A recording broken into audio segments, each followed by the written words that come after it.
आज हम बातचीत करने वाले हैं ज्योति मौर्य को लेकर और आलोक मौर्य को लेकर। जैसे कि आप देख सकते हैं कि इस समय पूरे भारत में ज्योति मौर्य कांड बहुत ही वायरल चल रही है, तेजी से वायरल हो रही है। ज्योति मौर्य और आलोक मौर्य और आपको बताना चाहेंगे कि आलोक मौर्य एक सरकारी पद पे नौकरी करते थे, वो भी चपरासी की नौकरी करते हुए उसके बावजूद भी अपने पत्नी को पढ़ा लिखा करके एसडीएम के पद पे उसको बनाया जाता है। लेकिन जैसे बाद में ज्योति मौर्य अपने पति के साथ जैसे धोखेबाजी करने लगती है और ज्योति मौर्य को इसी बीच में किसी और के साथ एफआईआर हो जाती है।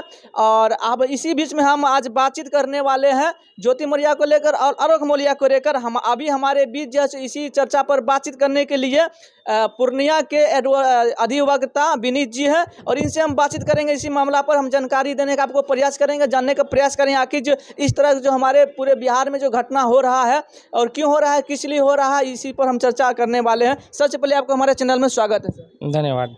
तो आपसे मेरा पहला सवाल ये है कि जी चर्चित एसडीएम ज्योति मौर्य के घटना को आप किस नज़र से देख रहे हैं?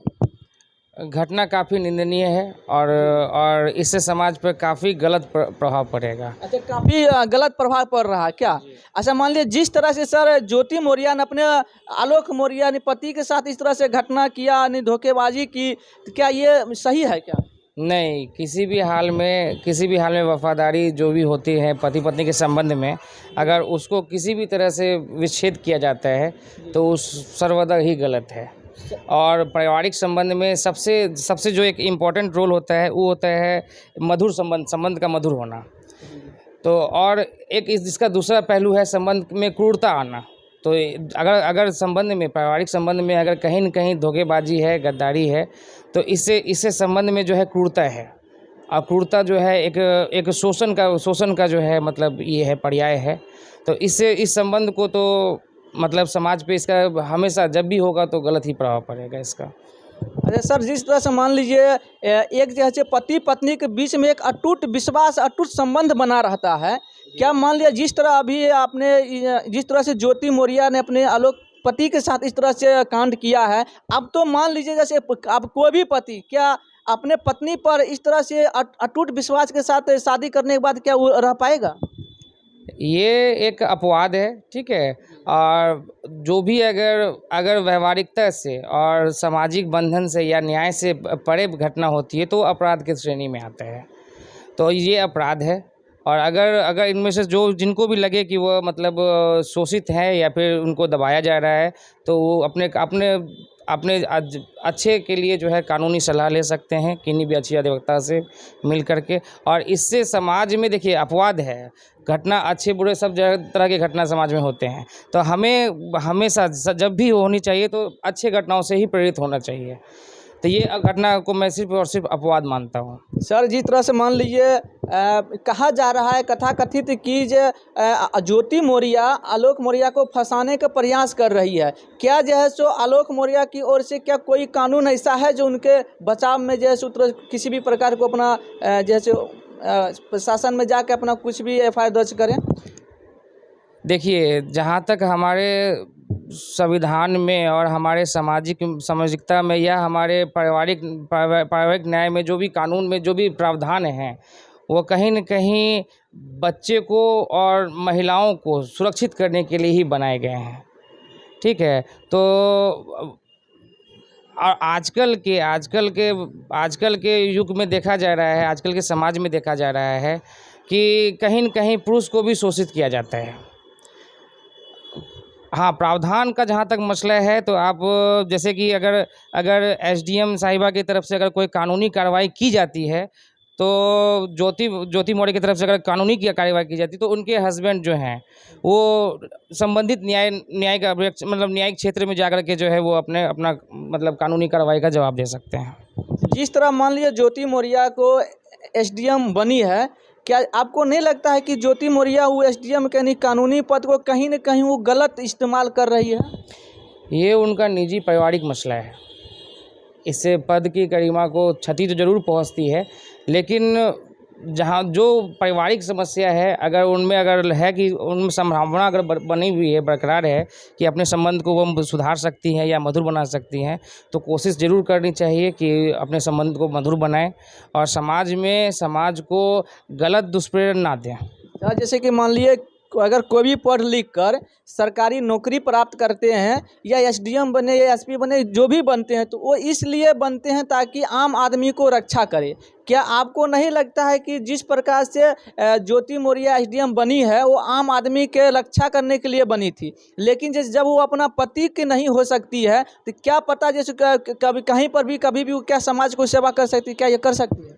देखिए, इसमें जो देखने का ज़रूरत है वो है, दो पहलू है। एक तो वो पदभार पे क्या है और एक उनका पारिवारिक सोच क्या है या फिर उनका एक निजी चरित्र क्या है। ठीक है, तो इस निजी चरित्र को जो है उनके पद से जो है जोड़ के देखा जाना गलत है। लेकिन हाँ, अगर कोई कार्रवाई उन पे कानूनी कार्रवाई होती है या उनके हस्बैंड कानूनी कार्रवाई करते हैं तो मुझे लगता है कि उन्हें पद छोड़ना चाहिए।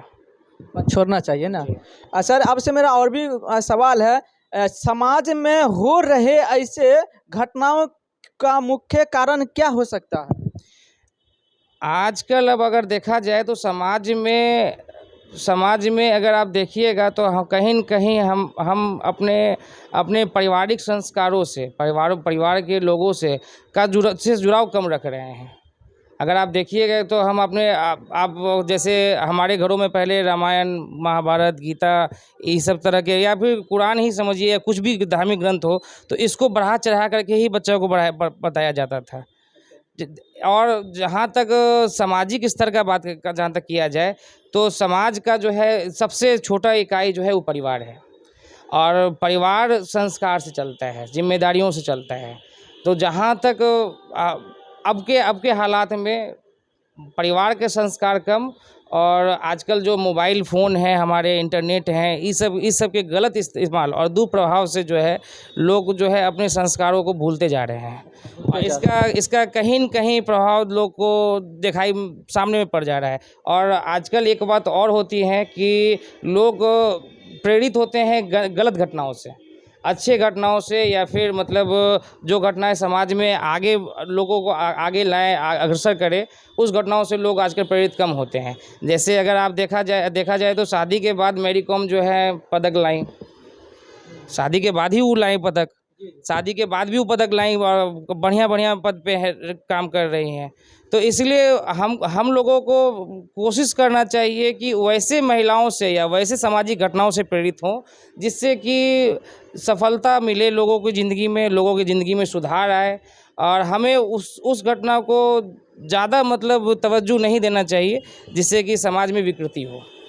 क्या सर, एक ऑडियो भी वायरल हो रही है कि ज्योति मौर्य ने अपने पति को मारने की धमकी जैसे दी थी ऑडियो कॉलिंग से, जो भी काफ़ी वायरल हो रहा है तेज़ी से पूरे भारत में। इसके बारे में क्या कहना चाहते हैं? क्या ज्योति मौर्य को उनके अपने पत्नी को मरवाने की साजिश क्या कर रही है, क्या सही है गलत है?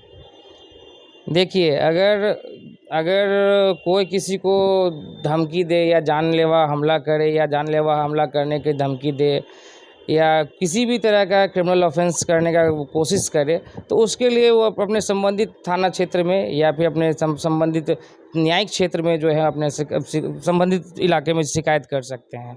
वो उनका क्षेत्राधिकार मतलब अधिकार है और वो कर सकते हैं, उसके लिए सोचना नहीं है। क्या सर, आपको ऐसा नहीं लगता है कि एक साल पहले आपने देखे थे कि छोटू आरती बहुत तेज़ी से वायरल हो रहा था पूरे ऑल इंडिया में, उसी तरह ये भी घटना कहीं आप उस नज़र से तो नहीं देख रहे हैं? हाँ, इस बारे में हम आपको पहले भी बता चुके हैं कि हम लोगों को उसी घटना को ज़्यादा आगे लाना चाहिए जिस घटना से हमारे अगले पीढ़ी, अगले जनरेशन को जो है मतलब सुधार हो, उसमें सीख मिले कुछ। वैसे घटना को हम लोगों को कभी भी आगे नहीं लाना चाहिए या फिर उसको प्रश्रय नहीं देना चाहिए जिससे कि हम एक बौद्धिक क्षमता जो होती है लोगों की वो संकीर्ण हो या सोचने का स्तर गिर जाए। तो इस तरह की जो भी घटनाएं हैं कहीं न कहीं जो है समाज में इनका गलत असर पड़ेगा और इसे फैलाना भी नहीं चाहिए क्योंकि ये किसी न किसी का निजी पारिवारिक मसला है। अगर कोई किसी के साथ रहना चाहता है या नहीं रहना चाहता है तो ये उनका निजी संबंध है। तो हम लोगों को चाहिए कि इस मसले को जो है एक निजता रखते हुए उस पे बात करनी चाहिए। अच्छा सर, जैसे कि मान लीजिए ये ज्योति मौर्य उत्तर प्रदेश की रहने वाली है। जी। जिस प्रकार आप मान लीजिए वो एसडीएम के पद पे है ही, और ये जितना तेज़ी से वायरल हो रहा है सर, इसके बारे में आप देखें तो कहीं ना कहीं ये गलती हो रहा है। क्या इस मामले पर क्या सरकार को संज्ञान नहीं लेना चाहिए? देखिए, सरकार का अपना फ़र्ज़ है और कानून का अपना पहलू है।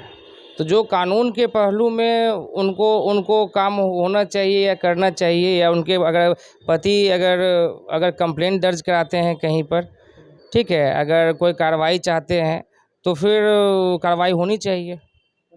जी। तो बाकी दोस्तों आपने देखे कि इस समय हम बातचीत कर रहे थे ज्योति मौर्य और आलोक मौर्य को लेकर, क्योंकि अभी जो है इस समय ट्रेंडिंग में चल रही है ज्योति मौर्य आलोक मौर्य। इसलिए चल रही है ट्रेंडिंग में कि वो ज्योति मौर्य 2 बच्चे की माँ है, और भी 2 बच्चे की माँ होते हुए भी उनकी दोनों बेटी जवान है, शादी करने लायक है, फिर भी उस ज्योति मौर्य को किसी और लड़के से प्रेम हो जाती है, और उस लड़का का प्रेम पाने के चक्कर में अपने पहले वाले पति को छोड़ देती है, और कहने लगती है कि हम आपके साथ नहीं रहेंगे। कहीं न कहीं ऐसा लगता है कि वो जैसे वो एसडीएम जो बनी है उसका कहीं न कहीं गलत इस्तेमाल कर रही है। इस तरह से हमारे समाज में नहीं होना चाहिए, और इस तरह की घटना होती है तो हमारे समाज में कहीं न कहीं एक गंदा मैसेज जाता है, और आने वाले जनरेशन को कहीं न कहीं ये प्रभावशाली करता है। क्योंकि इस समय आप देखते होंगे कि सोशल मीडिया का ज़माना है, डिजिटल का ज़माना है। आज के समय में बच्चे 10 साल के होते नहीं है कि उनके हाथ में एक स्मार्ट मोबाइल चला जाता है, और उस स्मार्ट मोबाइल में चलाते चलाते ना जाने क्या क्या आ जाते हैं। उस चलाने वाले ही समझ सकते हैं, क्योंकि आप लोग भी चलाते हैं तो समझ ही सकते हैं। और बाकी आपको हम ज़्यादा क्या बताएंगे, इसी बारे में हम जैसे हमारे बीच जैसे अभी पूर्णिया के सीनियर अधिवक्ता से हम बातचीत कर रहे थे, जिनका नाम है विनीत जी। बाकी आप लोग इस मामले को लेकर क्या कहना चाहते हैं, आप इस मामले के बारे में क्या सोचते हैं, सारा बात अपना कमेंट सेक्शन में ज़रूर रखिएगा। क्योंकि देखिए आप लोगों के लिए हम वीडियो हमेशा बनाते रहते हैं, न्यूज़ को कवरेज करते रहते हैं। कभी हम लोग को रिक्स भी करना पड़ता है, हम लोग को जान का भी बाजी लगा के आप लोगों के लिए हम न्यूज़ हमेशा बनाते रहते हैं। बाकी आप लोग क्या सोचते हैं, सारा बात कमेंट सेक्शन में रखिएगा। पेज पे पहली बार है फॉलो कीजिएगा, चैनल पे पहली बार है सब्सक्राइब कीजिएगा। जय हिंद, जय भारत।